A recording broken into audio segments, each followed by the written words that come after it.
ಯಲ್ಲಿ ನಾಳೆನೇ ಪರೀಕ್ಷೆ ಇದೆ. ದ್ವಿತೀಯ PUC ಎಕನಾಮಿಕ್ಸ್ ನಾವು ಬಹು ನಿರೀಕ್ಷಿತ 30 ಕ್ವೆಶನ್ಸ್ಗಳನ್ನು ನೋಡ್ತಾ ಇದ್ದೀವಿ. 30 ಕ್ವೆಶನ್ಸ್, ಟಾಪ್ 30 ಕ್ವೆಶನ್ಸ್. ಈ ಕ್ವೆಶನ್ಸಲ್ಲಿ ನಾಳೆ ನಿಮಗೆ 6-7 ಪ್ರಶ್ನೆ ಬರ್ತಕ್ಕಂಥ ಸಾಧ್ಯತೆ ಇದೆ. ನಾವು ಒಂದೊಂದಾಗಿ ನೋಡ್ತಾ ಹೋಗೋಣ. ವೀಡಿಯೋನ ಕೊನೆಯಿಂದ ನೋಡಿ. ಕನ್ನಡ ಮತ್ತು ಇಂಗ್ಲೀಷ್ ಮೀಡಿಯಂ ಇಬ್ಬರಿಗೂ ಕೊಡ್ತಾ ಇದ್ದೇನೆ. ಮೂಲ ಆರ್ಥಿಕ ಚಟುವಟಿಕೆಗಳನ್ನು ಪಟ್ಟಿ ಮಾಡಿ. The basic economic activities, list the basic economic activities. ಉತ್ಪಾದನಾ ಸಾಧ್ಯತಾ ಗಡಿ ಅಂತಂದ್ರೆ ಏನು? What is the production possibility frontier? ಮಿಶ್ರ ಆರ್ಥಿಕತೆ ಅಂತಂದ್ರೆ ಏನು? ಒಂದು ಉದಾಹರಣೆ ಕೊಡಿ.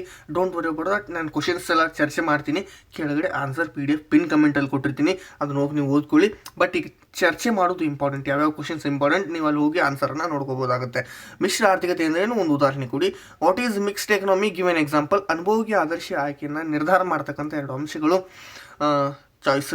List the factors determining a consumer's optimal choice. ಏಕತನಾತ್ಮಕ ಒಲವು ಅಂತಂದ್ರೇನು? Monotonic preference. What does it mean? ಅನುಭೋಗಿ ವರ್ತನೆಯನ್ನು ವಿವರಿಸುವ 2 ವಿಧಾನಗಳನ್ನು ಹೆಸರಿಸಿ. Name the 2 approaches that explain consumer behaviour. Next, ಬೇಡಿಕೆ ಸ್ಥಿತಿಸ್ಥಾಪಕತ್ವದ ಯಾವುದಾದ್ರು 2 ವಿಧಗಳನ್ನು ಬರೆಯಿರಿ. Name any 2 types price elasticity of demand. ಕೆಳದರ್ಜೆ ಸರಕುಗಳೆಂದ್ರೇನು? ಉದಾಹರಣೆ ಕೊಡಿ. What is inferior goods? Give an example. ಯಾವುದಾದ್ರೂ 2 ಅಲ್ಪಾವಧಿ ವೆಚ್ಚಗಳನ್ನು ಬರೆಯಿರಿ. Name any 2 short run cost. ಅಲ್ಪಾವಧಿ ಮತ್ತು ದೀರ್ಘಾವಧಿ ಪರಿಕಲ್ಪನೆಗಳ ಅರ್ಥವನ್ನು ಬರೆಯಿರಿ. ದೀರ್ಘಾವಧಿ ವೆಚ್ಚಗಳ ಸ್ಥಗಿತ ಬಿಂದು. ಅದಾದ ನಂತರ ಇಲ್ಲಿ ಪ್ರಶ್ನೆಯನ್ನು ಕೊಟ್ಟಿದ್ದೀನಿ. ಇಬ್ಬರು ಉತ್ಪಾದಕರು ಪೂರೈಕೆ ರೇಖೆಗಳನ್ನು ಈ ಒಂದು ಕರೆಕ್ಟಾಗಿ ನೋಡ್ಕೊಳ್ಳಿ. ಇದನ್ನು ಅದೇ ರೀತಿ ಇಂಗ್ಲೀಷಲ್ಲೂ ಕೂಡ ಕೊಟ್ಟಿದ್ದೀನಿ. ಲಾಭವನ್ನು ಗರಿಷ್ಠಗೊಳಿಸಲು ಅಗತ್ಯವಿರುವ ಷರತ್ತುಗಳು 3 ಷರತ್ತು ಬರುತ್ತೆ. ಅದನ್ನು ಕರೆಕ್ಟಾಗಿ ನೀವು ಬರೀಬೇಕಾಗುತ್ತೆ. ಸದಾವಕಾಶ ವೆಚ್ಚದ ಅರ್ಥವನ್ನು ಉದಾಹರಣೆ ಸಹಿತ ಬರೆಯಿರಿ. Write the meaning opportunity cost with an example.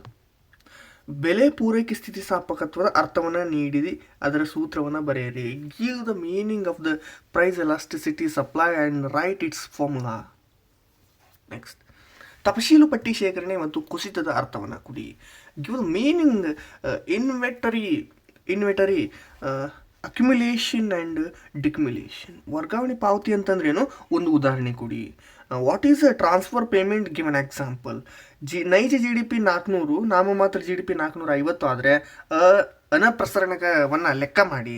ಇಲ್ಲಿ ಇಂಗ್ಲೀಷಲ್ಲಿ ಕೊಟ್ಟಿದ್ದೀನಿ. If real GDP is Rs 400, nominal GDP 450, calculate the deflator. GDP FC ಸಮೀಕರಣಗಳ ಬರೆಯಿರಿ. ಇಂಪಾರ್ಟೆಂಟ್ ಪ್ರಶ್ನೆ. ನಾಳೆ ಇದೆ ಪ್ರಶ್ನೆ ಬರ್ತಕ್ಕಂಥ ಸಾಧ್ಯತೆ ಇದೆ, ನೆಗ್ಲೆಕ್ಟ್ ಮಾಡಬೇಡಿ. ಅದಾದ ನಂತರ right the questions for GDP MP, market price, GDP FC, factor, cost. ಸಮೀಕರಣವನ್ನು ಬರೆಯಿರಿ, ಇಕ್ವೇಷನ್ಸ್ ಬರೀಬೇಕು. ಅದಾದ ನಂತರ ಸೀಮಾಂತ ಉಳಿತಾಯ ಪ್ರವೃತ್ತಿ MPS, ಸರಾಸರಿ ಉಳಿತಾಯ ಪ್ರವೃತ್ತಿ APSಗಳ ಅರ್ಥವನ್ನು ಕೊಡಿ. Give the meaning marginal propensity to save, average propensity to save.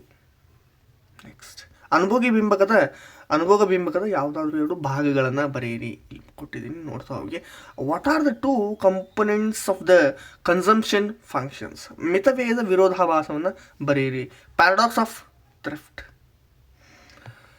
MPಯ ಮೌಲ್ಯವು 0.8 ಇದ್ದಾಗ MPSನ ಮೌಲ್ಯ ಮತ್ತು ಹೂಡಿಕೆ ಗುಣಕದ ಮೌಲ್ಯವನ್ನು ಲೆಕ್ಕ ಮಾಡಿ. ಈಗ ಆನ್ಸರ್ ಕ್ವಶನನ್ನು ಕೊಟ್ಟಿದ್ದೀನಿ, ನೋಡ್ತಾ ಹೋಗಿ.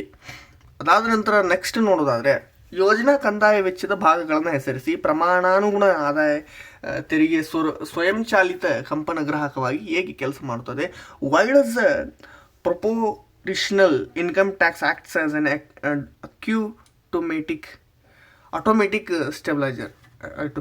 Automatic stabiliser. ಸಾರ್ವಜನಿಕ ಸರಕು ಮತ್ತು ಖಾಸಗಿ ಸರಕುಗಳ ನಡುವಿನ ವ್ಯತ್ಯಾಸಗಳನ್ನು ತಿಳಿಸಿ. Distinguish between public and private goods. ಸಾರ್ವಜನಿಕ ಸರಕು ಖಾಸಗಿ ಸರಕುಗಳ ನಡುವೆ ರಿಪೀಟ್ ಆಗಿದೆ. ವ್ಯತ್ಯಾಸಗಳನ್ನು ತಿಳಿಸಿ. ಇದು ವ್ಯತ್ಯಾಸಗಳನ್ನು ತಿಳಿಸಿ ಆಯ್ತಲ್ವ ಇದು? ಓಕೆ, ಹೌದು, ಸರಿ. ನೆಕ್ಸ್ಟ್, ಸರ್ಕಾರ ಮುಂಗಡ ಪತ್ರದ ಯಾವುದಾದ್ರೂ 2 ಮುಖ್ಯ ಉದ್ದೇಶಗಳನ್ನು ಬರೆಯಿರಿ. Right in 2 main objectives of government budget. ಅದಾದ ನಂತರ ನೆಕ್ಸ್ಟ್, ಕೇಂದ್ರ ಸರ್ಕಾರದ ಯಾವುದಾದ್ರೂ 2 ಪ್ರತ್ಯಕ್ಷ ಪರೋಕ್ಷ ತೆರಿಗೆಯನ್ನು ಬರೆಯಿರಿ. Name any 2 direct and indirect tax of central government. ಇವಿಷ್ಟು ಪ್ರಶ್ನೆಗಳು. ಈ ಪ್ರಶ್ನೆಗಳಿಗೆ ಉತ್ತರವನ್ನು ನೀವು ತಲೆ ಕೆಡಿಸ್ಕೋಬೇಡಿ. ಪಿನ್ ಕಮೆಂಟಲ್ಲಿ ಎಲ್ಲ ಲಿಂಕನ್ನು ಕೊಟ್ಟಿದ್ದೀನಿ. 2 ಅಂಕದ ಪ್ರಶ್ನೆ, 4 ಅಂಕದ ಪ್ರಶ್ನೆ, 6 ಅಂಕದ ಪ್ರಶ್ನೆ ಈ ಉತ್ತರ 2 ಲಿಂಕನ್ನು ಕೊಟ್ಟಿದ್ದೀನಿ. ನೀವು ಜಸ್ಟ್ ಚೆಕ್ ಮಾಡಿ, ಡ್ರೈವಲ್ಲಿ ನಿಮಗೆ ಸಿಗುತ್ತೆ. Thank you.